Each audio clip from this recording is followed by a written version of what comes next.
Do you really think heroes wear capes, some carry brooms, wake up before sunrise, and go home without expecting applause? This is the story of Enrique, a janitor invisible to the eyes of a rushed world, but a giant where it matters most, in the heart. Get ready, because what you're about to see might shake your beliefs, your faith in humanity, and maybe even your own story, if you're someone who loves stories that make you rethink life. See others with more empathy, and realize that character doesn't wear a uniform. Subscribe to the channel now. Turn on the notification bell, because here we bring you what no one else shows, the invisible stories that need to be told. They say the early hours belong to ghosts, but for Enrique, they were the hours of warriors, while the city slept. He rose from bed with the calm of someone who no longer expected applause. At 52, with feet well accustomed to the chill of ceramic tiles, Enrique laced up his boots like a man putting on courage. With every step toward the bus stop, he carried not only a lunchbox wrapped in an old cloth, but also the dreams of a little girl with tight braids and curious eyes, Julia.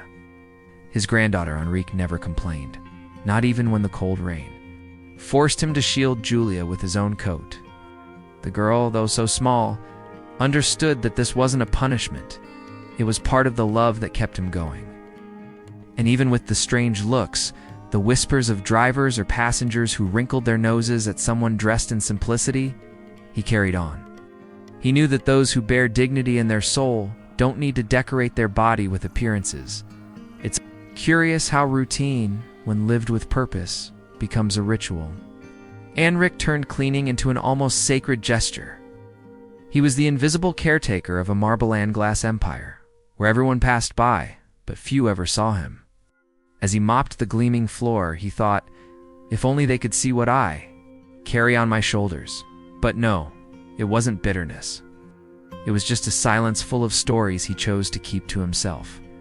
Julia liked to count the hallway tiles while waiting for her grandfather to finish his shift.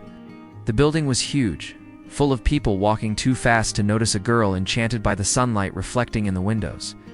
Instead of expensive toys, she carried a scribbled notebook and a chewed-up pencil, the legacy of someone who knew how to turn little into plenty. And it was in that little that the greatness of her childhood lived. Some think raising a child is only about providing, but Enrique showed it's much more about being present. He was the kind of grandfather who tied shoelaces, cut apples into quarters, and made up stories on the bus to disguise his fatigue. Once, he told her the city lights were fallen stars, and they only returned to the sky when someone did something good. Julia believed him. And maybe that's why he made a point of being good every single day. His silence wasn't a lack of voice, it was a choice. Enrique knew the world talks too much and listens to little, so he preferred to speak. Through actions. A quiet smile as he opened the building's gate. A good morning even when no one replied. That to him was resistance. And more than that, it was his way of teaching Julia that a person's worth isn't in the response they receive, but in the intention behind their actions. It was on the way home, usually as the sun began to set, that Enrique and Julia would look at each other and know they had conquered another day. They didn't need much to be happy, just each other, a walk side by side, and that comfortable silence between people who know they're doing the right thing. And deep down, perhaps what hurt Enrique most wasn't the weight of life, but knowing that, soon enough, Julia would learn the world outside isn't always fair to someone with skin like hers, but that would take time. For now, she laughed at the turnstile's clatter and counted buses, as if counting stars. Enrique watched her and smiled with a tightness in his chest, like someone who sees the storm coming but isn't afraid to get wet. After all, he knew the greatest treasure he could leave Julia wouldn't fit in a safe. And even without saying a word, he was already preparing his heart for what would come next. Have you ever noticed how certain accusations arrive before the truth even gets a chance to speak? That's how it all happened. Julia, 7 years old and carrying a joy that could fill 1,000 laughs, just wanted to play. She was running around the condo playground like any other child, but to some, she was never just any other. She was black. She was the janitor's granddaughter. To them, she was a mistake out of place. The missing gold necklace was the spark. A valuable object that slipped off the neck of a wealthy child suddenly became the reason for a cruel judgment. The mother, the kind who speaks with her chin high and eyes that point like fingers, didn't hesitate. She accused Julia, clearly and without doubt. "She shouldn't be here," her tone said more than her words. It said, "You are different, and that bothers me." Enrique arrived when he saw the scene from a distance, his granddaughter surrounded by adults, eyes wet, face dirty with dirt and tears. It wasn't just a scare. It was like taking a punch to the gut without even moving. His pain wasn't just for what they were saying about the girl. It was for the memory of how many times he had been put in that same place. The difference now was that it was happening to her. That was worse, much worse. The security guards showed up as usual, quicker to repress than to understand. Enrique, with the calm of someone who's on a first-name basis with injustice, tried to explain Julia was just playing. She had nothing to do with this. But who listens to the janitor when a socialite points a finger?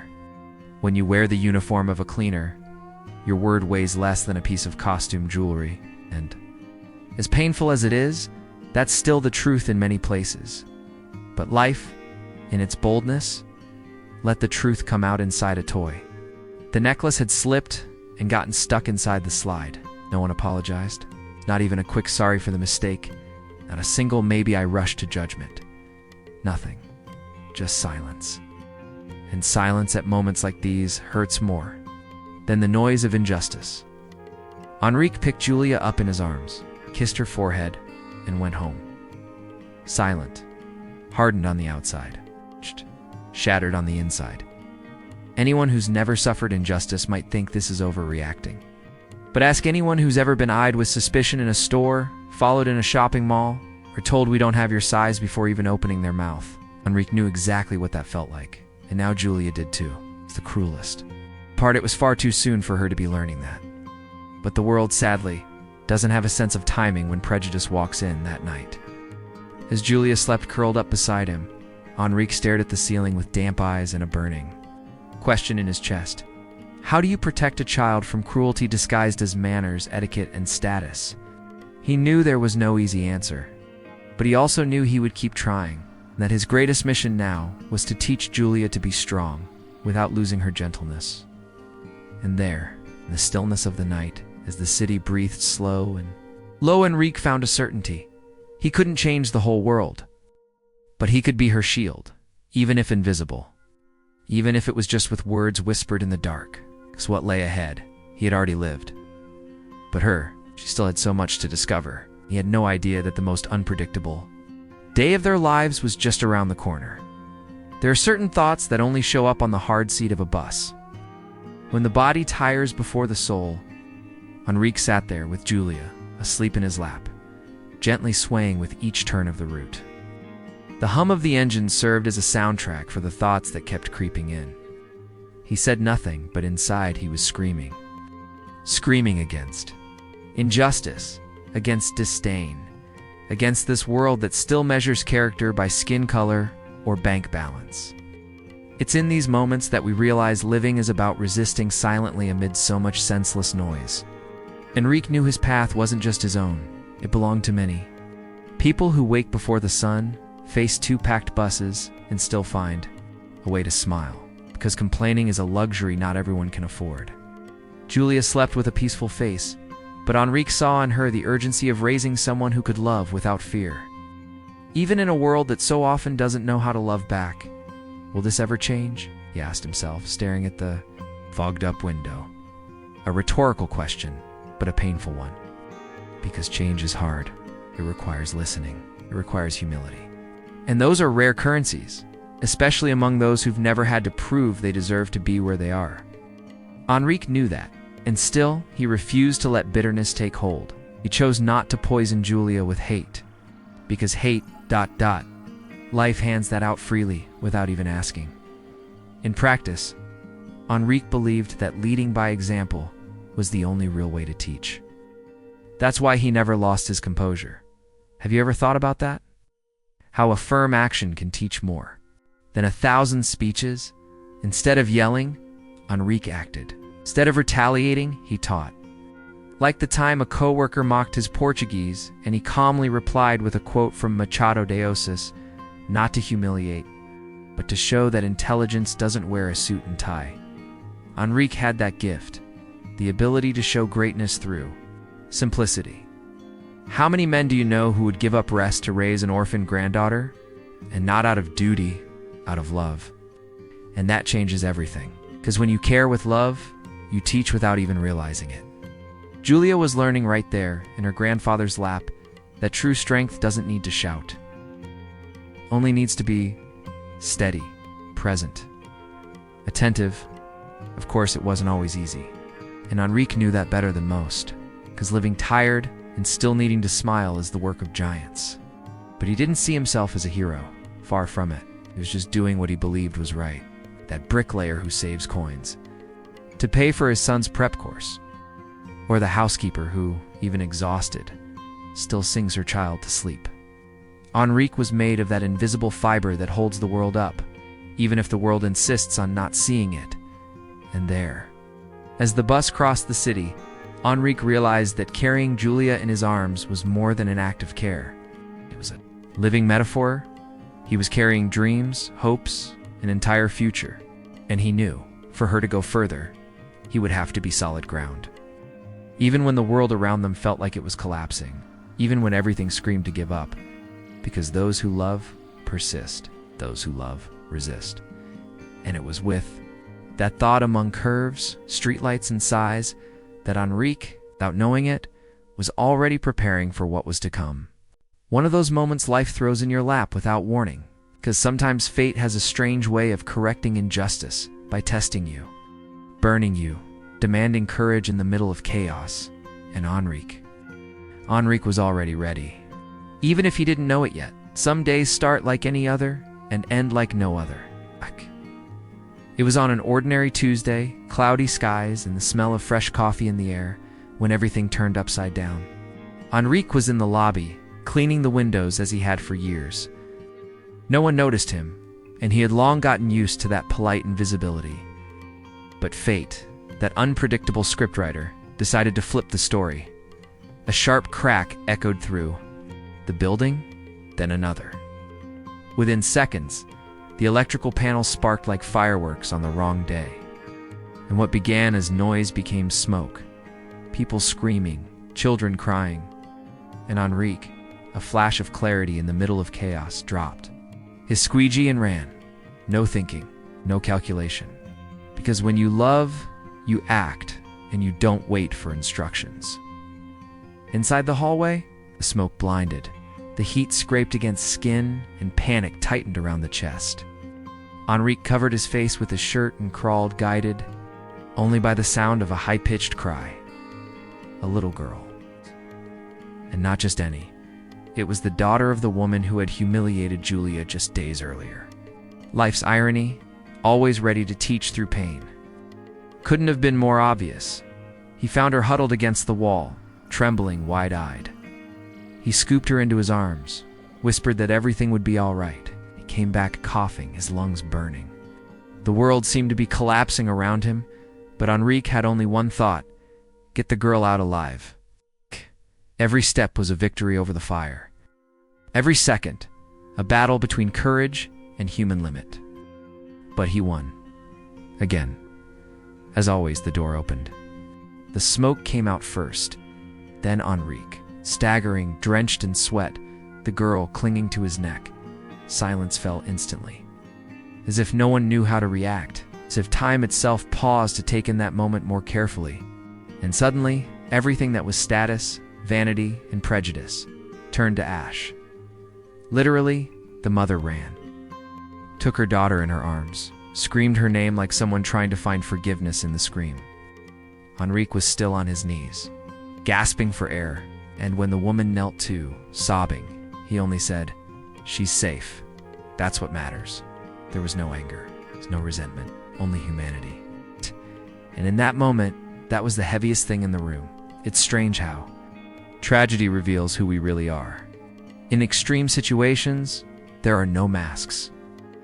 Enrique didn't have time to think about who deserved his help. He just did what he knew was right.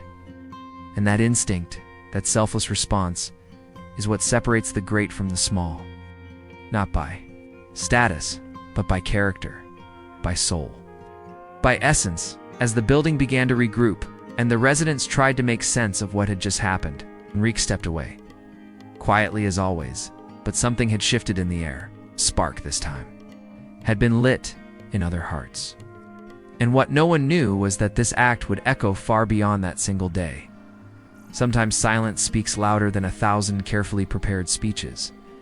And it was in that silence that Enrique emerged from the fire, his clothes scorched, his breathing labored. The entire building stood still. It was as if time itself had recoiled, ashamed, in the face of what had just happened. The woman, the very same who, days earlier, had thrown words like stones, ran to him, frantic, and embraced her daughter with the strength of someone who had nearly lost everything. Her tear-filled eyes met Enrique's, and in that moment, there was no luxury, no jewelry, no superiority. There was only a mother saved by the man she hadn't considered worthy of even her trust. She tried to speak, but the words jammed in her throat, the weight of shame wrestling with the urgency to say thank you. Enrique, without raising his voice, looked at her with the calm of someone who knows pain and still chooses kindness. She's safe. That's what matters. It's hard to swallow your pride when it's the only shield you've got. But there, on that marble floor, she swallowed it dry. And the most beautiful, and at the same time painful thing, was that Enrique didn't need to say anything else. His action had already spoken for him. It was a kind of forgiveness that doesn't need to be declared, only practiced. And for those who truly listen, that silence is deafening. The lobby was packed, but no one dared to move. It was as if everyone instinctively knew they were witnessing something rare, an ordinary man doing something extraordinary without expecting applause. Enrique, his uniform still stained with soot, didn't want speeches. He didn't want a crowd. He simply stood up, gently placed Julia at his side, and walked slowly toward the service elevator. That scene stirred something in everyone, because it wasn't just about the fire. It was about the invisible scar Enrique had carried for years, and that, on that day, was finally seen by all, even by the one who had caused it. The woman, stripped of her makeup and her posture, cried quietly, like someone who had just discovered too late the most obvious truth. Character has no fixed address or fancy last name. Julia held her grandfather's hand tighter than usual, as if she understood, even without fully understanding, that something important had happened. She didn't say a word, just rested her head against his arm and stayed there, silent, pure, dense, and strangely enough, comforting. Sometimes, what hurts isn't what people shout, it's what they never had the courage to say. But in that moment, everyone knew Enrique was the giant in the room. Some people think forgiveness is weakness, that letting things go is the same as submission. Enrique was living proof that it's not. That forgiveness is, more often than not, a revolutionary act. A slap in the face of arrogance. A silent cry that changes more than anger ever could. And that day, did it with the grace of someone who knows dignity isn't something you bargain for, it's something you nurture. And while eyes dried and hearts quietly reshaped themselves in the wake of that unexpected scene, something began to shift in the background of the story, because when truth appears wrapped in smoke, it leaves a mark.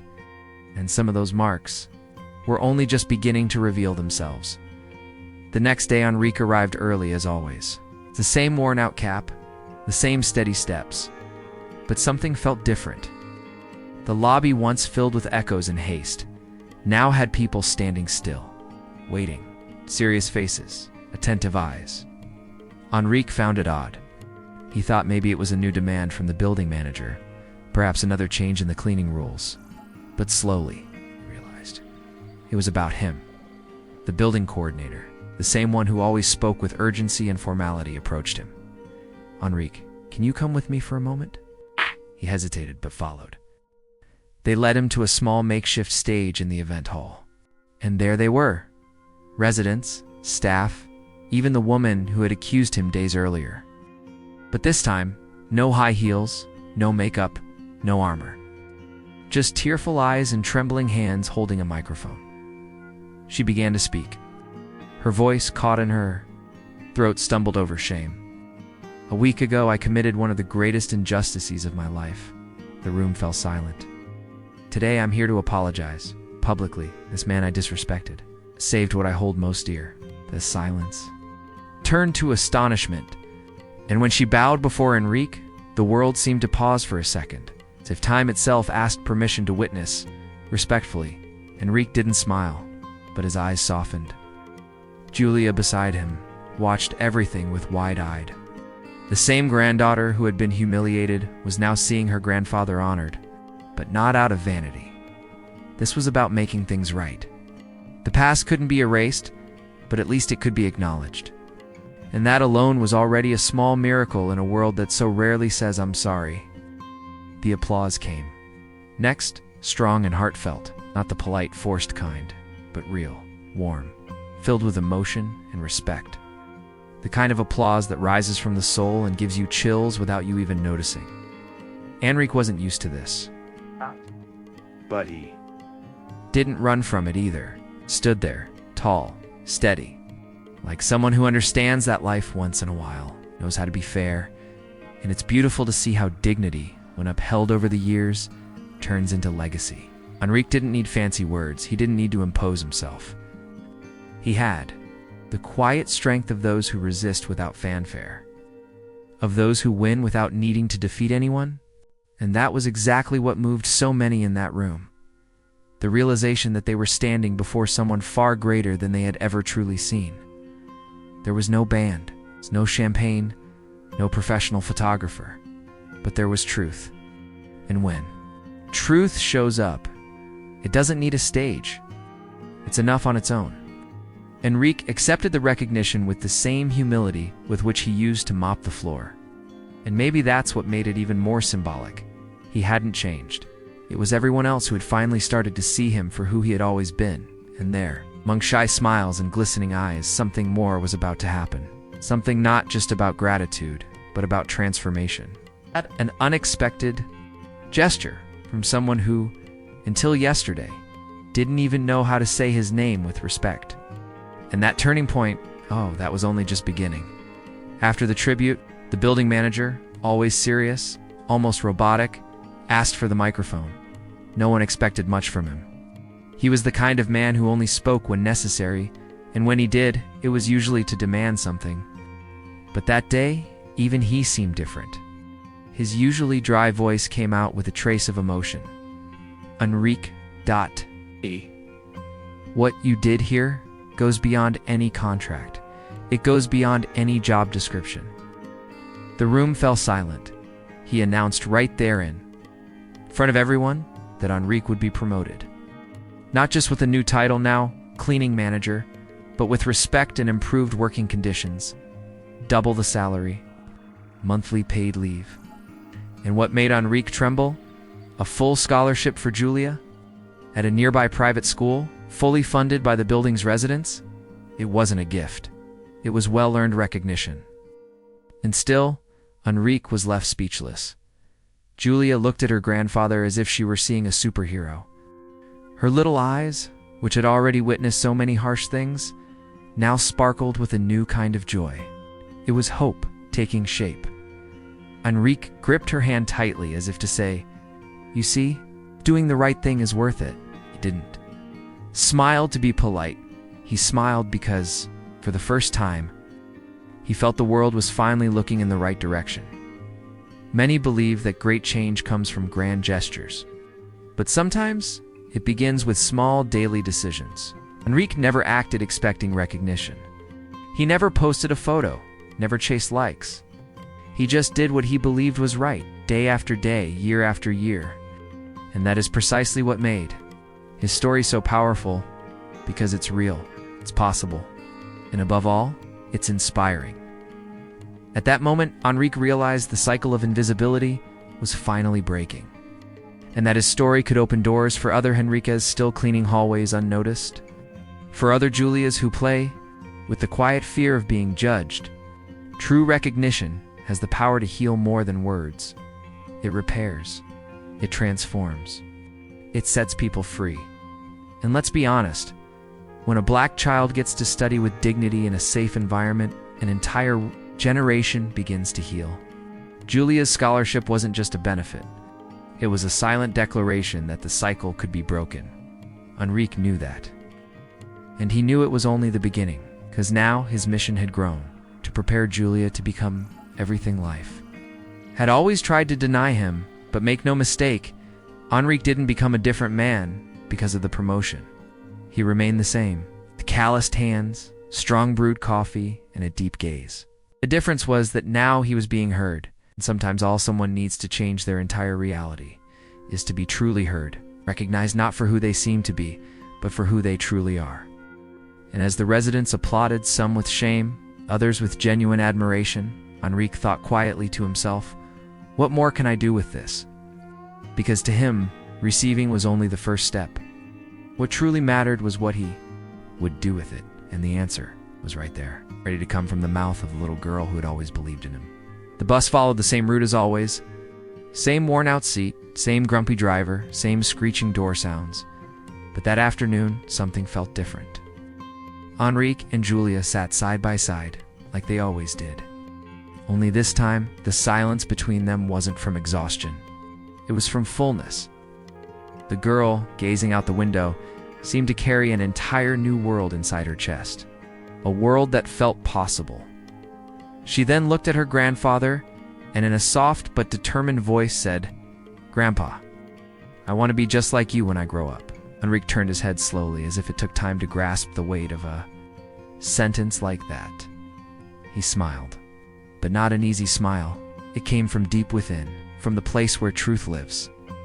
"Then you'll be strong, brave, full of love in your heart," he replied. And that, spoken so simply, might sound ordinary. But on that bus seat, it was a promise, kind of silent pact between generations. Because Enrique knew raising Julia was more than caring, it was planting. When she said she wanted to be like him, what she was really saying deep down was, "I want to continue what you started." Enrique was moved. When he got emotional, he hid it by looking up at the bus ceiling, like he always did. They stepped off the bus with their usual calm, but the air felt different. The station guard waved, the fare collector smiled. Enrique, without realizing it, was already being recognized wherever he went. Not for fame, but for presence. For the story that now moved quietly through glances and shy smiles. When a person changes, they change everything around them. And Enrique, without knowing, had been changing everything for a long time. Julia hopped along the cracked sidewalk tiles like they were a dance floor. Enrique, watching her, thought, she can still play, after everything. That gave him hope more than anything, because deep down, that's all he ever wanted, for the world's hardness not to steal the sweetness from her childhood. And now, after all they had been through, he felt maybe they really were beginning. Again, the most beautiful part, that this new beginning wasn't just theirs. A lot had changed in the building too. People who used to look the other way now said hello. Children who once ignored her now shared toys. Even the woman who once eyed Julia with suspicion now asked if she wanted juice. The changes were subtle but steady. It's like a plant starting to sprout after a long drought. That's what few people understand sometimes. All it takes is one story to spark a quiet revolution. Enrique didn't shout, didn't accuse, didn't demand. But he changed the world around him through action. And those who witnessed it, from the fire to the recognition, began to understand that nobility doesn't live in someone's pocket. It lives in the soul. And when the soul is big, it lights even the darkest corners of the most closed-off hearts. That night, Enrique read a book to Julia before bed. She fell asleep wrapped in his uniform, still smelling of the day. Enrique turned off the light, looked at the sky through a crack in the window, and thought, she's going to be greater than I ever dreamed. And little did he know that this was only the beginning of an even greater story. Now tell me this: how many Henricas pass through your life every day without you even noticing? How many stories do you ignore in the elevator, in the checkout line, at the bus stop? The world is full of invisible people, but they shine bright. And the question is, will you keep walking past them, or will you finally start to really see? If this story touched you, made you reflect, or even brought a lump to your throat, don't keep it to yourself. Share it. Leave a comment about the part that moved you most. And most importantly, subscribe to the channel now, because here, we don't just tell stories, we give voice to those the world keeps trying to silence. Turn on the notification bell. Come with us. There are still so many stories to tell, and who knows, one of them could just be yours.